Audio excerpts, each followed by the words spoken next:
visited you right at the start of your training career when you're at Makarewa. A lot's changed since then. Yeah, no, based out here now, Julie, and it's all going well. Sort of got the ball rolling this season, so it's all going good. Yeah, no, very happy. Yeah, it's been a move for the good. You've got fantastic facilities here, and you obviously have a great relationship with Ben Calder.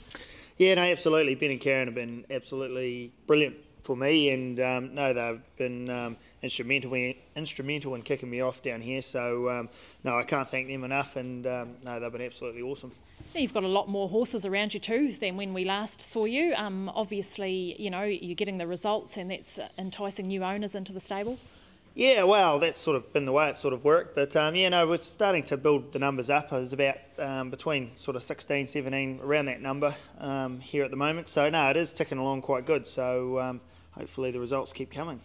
Now, you're in your 4th season as a trainer, 9 starters this season, for 6 winners and 1/3. Your UDR is .7037. I'd doubt whether there was anyone else in New Zealand with a UDR that good at the moment.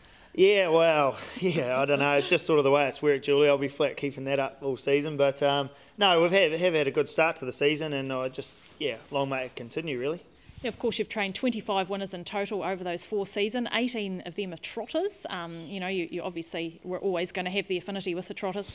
Yeah, well, it's probably a bit of a Williamson curse, really. Just with Dad doing so well with the trotters, ended up sort of having more of them to train. But it's been pleasing this season. I think of the 6 winners I've had, 4 of them have been pacing winners. So that's been pleasing, and yeah, hopefully, yeah, we can get a few more pacing winners on the board this year. Now, you've got a loyal band of owners around you too that you know, have stuck with you, and they're prepared to put the money up.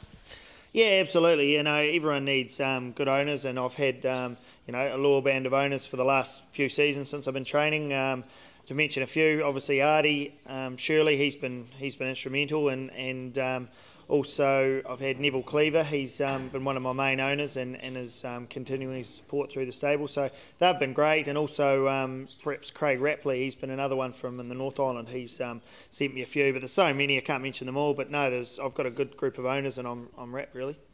Now, you've driven 327 winners. Now, Sprinkback Richard, unfortunately, recently passed away, but he really put you on the map as a driver.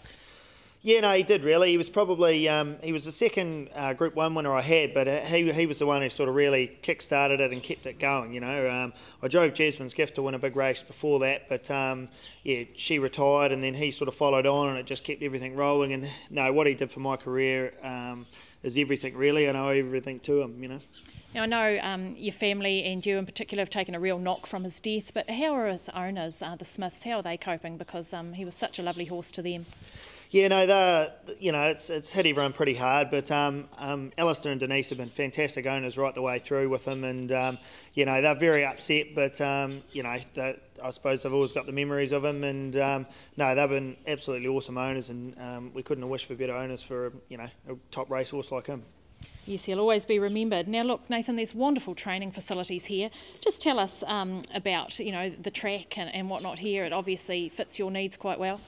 Yeah, no, it is. It's perfect, really. Yeah, got a 900. It's about 920, I think, metre track here, which is no, it's just everything I could ask for, really, on a training track. It's you know, it's well set out. It's yeah, it's perfect, really.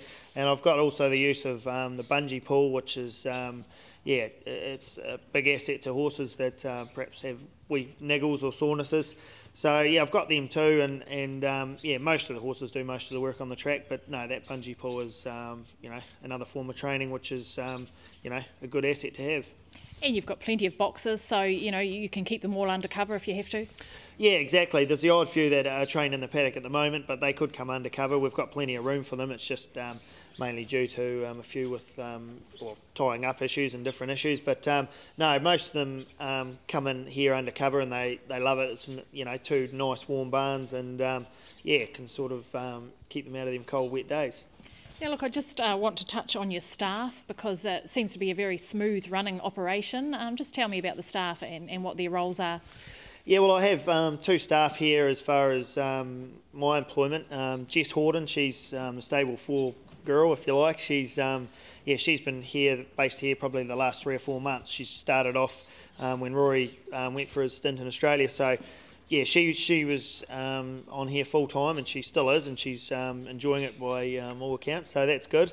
And yeah, young Rory, he's come back from Aussie and he's just helping out part-time in the morning. So, yeah, no, it is working pretty smoothly, and just with the numbers being up, you know, the sort of, yeah, we need them staff.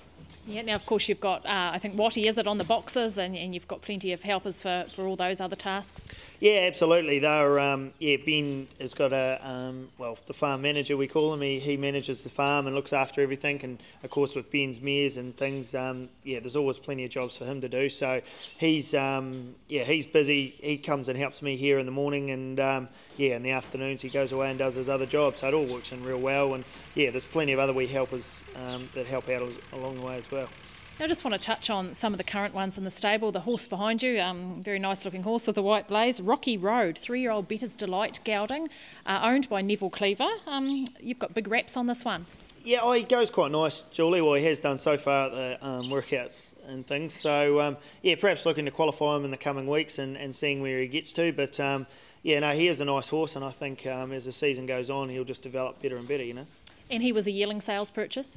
Yeah, Neville bought him at the sales. I never went up that year. It was the year of the earthquakes, actually. And, yeah, he just bought him just shortly after the earthquake for quite reasonable money. So, no, he was lucky to get him, and I think he's, yeah, he's made a good purchase, or it looks so at this stage.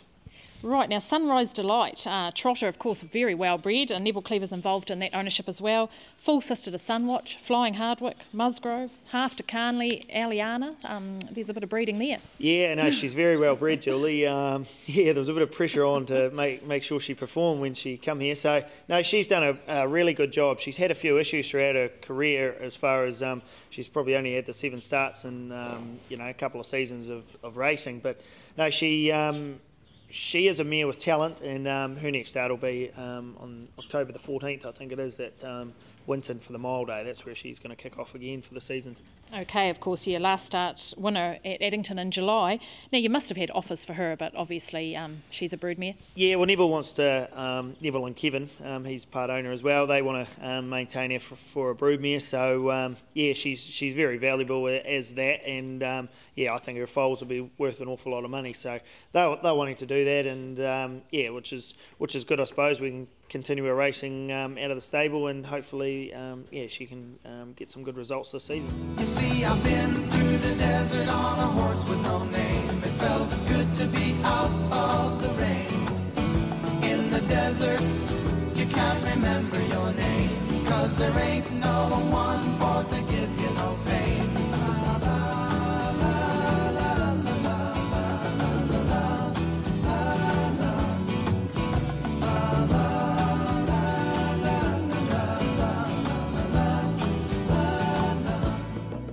Just to touch on another trotter, a recent acquisition, Bet's Best, to your stable, and Julie provided a win. Yeah, no, she's quite promising mare, that. We bought her out of Dad's stable. She was having a few wee issues. She had galloped in a few starts, but she ran a nice second to Sunrise Delight at Oamaru in a heat of the Golden Girls series, which we took out. So I knew she had ability, and we purchased her, me and the Bluff Bowling Club syndicate. They've been another loyal supporters of mine. Purchased her out of Dad's stable, and yeah, got a result straight away. So yeah, she's actually headed to the same meeting as Sunrise Delight on October the 14th. Okay, now Franco Seville, 5-year-old Badlands Hanover. He's an entire, 21 starts, 3 wins, 5 placings. Won his last 2 in a row. Where to next? Yeah, back to the drawing board a little bit. He's just going to have a week off, freshen up again. He's raced well in his last 2 starts, but we'll just set him for a race probably later in the month at back at Forbury Park and go from there. But no, he has come back bigger and stronger, and no, he really is developing into, you know, a better horse this season. And of course, stablemate Major Deed, 2 starts, 2 wins. Yeah, no, that worked out really well, as probably Artie alluded earlier. He bought him, and yeah, we've raced him. We've only had him a couple of weeks and raced him a couple of times, and he's won nice. So yeah, we'll wrap with him. Yeah. And of course, Major Deed and Franco Seville, they produced you 4 wins within 4 days recently. So that's a pretty great achievement. Yeah, well, that's probably why the season's got off so well. But yeah, no, we're real lucky with that. They both went to Gore and won nice, and yeah, 4 days later come out and won at Forbury again. So no, that was real good. We're wrapped with that, and hopefully, as I say, it can continue throughout the rest of the runners. And just back to Major D, you know, he's won from a stand, he's won from a mobile, so that's a pretty good attribute for a 3-year-old. Yeah, absolutely. Well, we gave him the stand the other night, and it was a few firsts for him, like backing up so quickly and from a stand and under the lights, and you know, a lot of new things for him, and he handled it really well. So no, we were really wrapped with him, and as I said, he's just having a week off now, and he'll be back later in the month. Now we've seen Art Shirley's other horse here, a Galaxy Hunter, today at the stables. Last start winner in April. When's he resuming? Yeah, well, he's a wee way off yet, Julie. He just probably didn't do quite as well as I would have hoped when he was out. So it's just taken a wee bit of building back up again. But no, he's a horse with promise. So probably looking around sort of November time for him. And Nathan, do you tend to break in the young ones here yourself, or not enough time for that? No, I do. Yeah, I usually like to be hands-on with the young ones. Just you know, Dad always broke in his own ones and sort of taught me a few things about it. So yeah, no, breaking in all my ones, especially from the sales. But there are ones at times that other people will send that are already broken in. But yeah, no, I usually like to do it all myself. So out of the ones you've broken in this year, anything that took your eye? Yeah, I broke in one from the sale. Actually, Neville Cleaver owns it as well, a Mach 3 gelding he is now, out of the O'Needon family, and yeah, he broke in really nice, and time will tell whether he can put his hand up, but no, he seems, you know, a nice horse at this stage. So what's your sort of training regime with them? Are you sort of, you know, 6 weeks in, 6 weeks out, or how do you do that? Yeah, sort of similar to that, Julie. I sort of kept him going quite a wee bit, and he had sort of quite an extended sort of preparation. So yeah, he's out spelling at the moment, but he'll be back in in the not too distant future, and sort of, you know, work down and see what he's doing at Christmas time, sort of whether he's putting his hand up or not. So, but yeah, it's mainly 6 weeks in, 6 weeks out with the young ones. Now the move to Southland, Nathan, it's been fantastic for you. Have you got any plans to change things in any way? Not really, no, not at this stage. I mean, everything's going smoothly, so no, I'm pretty happy where I am here. It's, yeah, as I say, I'm so thankful to Ben and Karen. They've, you know, sort of taken me under their wing, if you like, and really made everything a pleasure here. So, no, it's been great, and yeah, I've got no plans of moving or shifting or anything like that. I'm sort of a bit of a Southlander now. Good luck for the rest of the season. Cheers, Julie.